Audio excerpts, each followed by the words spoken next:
The outer pockets are a rectangle that are 6.25 inches wide by 7.25 inches tall with a 0.5 inch seam allowance. The pocket is big enough to fit your hand and a phone. You're welcome to modify the dimensions as you like. You will need to cut 4 as mirror images from your fabric. Take 2 of your outer coat pockets and mark a 5-inch opening in between the top and bottom seam allowance. I started my opening half an inch below the top seam allowance. Next, place your outer coat pockets on the front main coat, right sides together, and clip in place. At the top of the 5-inch line, sew a perpendicular line until you reach your marking.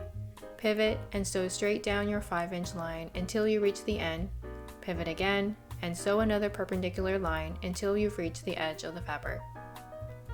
This is what your stitching should look like after it's complete. It's basically a half rectangle.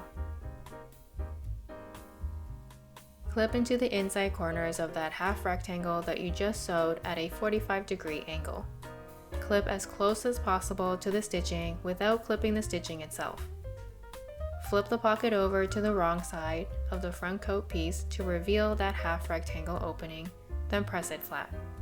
This may take some finessing to get the clip corners to lay properly.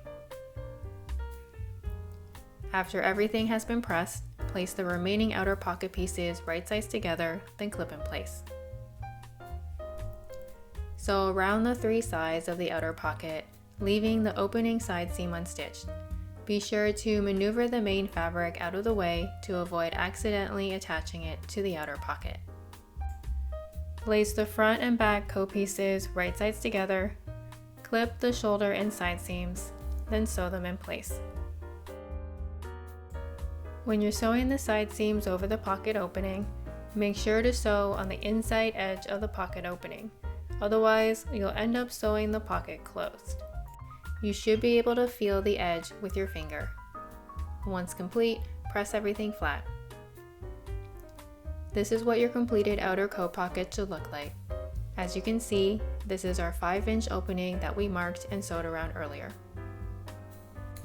If you're interested in making this full coat, check out my other video on how to make your own denim coat. Happy sewing!